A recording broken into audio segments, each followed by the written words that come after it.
Civil disorder, large groups of people mobilized by political protest, ideological conflict, or social grievance.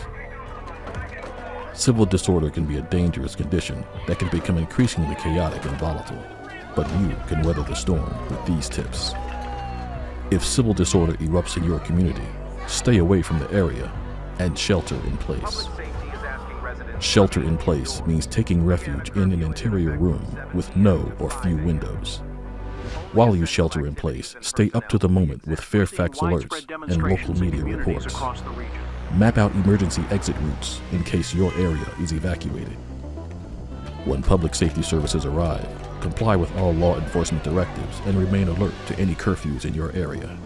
A curfew is an order from public safety requiring residents to remain indoors between specified hours, typically at night. To remain indoors. Again, a curfew is in effect from 7 After the civil disorder, check the area to make sure it's safe, and check personal property for damage. No one knows if or when civil disorder will erupt, but if it does, you can be prepared. Download the Community Emergency Response Guide from your Department of Emergency Management and Security, and be prepared for all hazards in Fairfax County.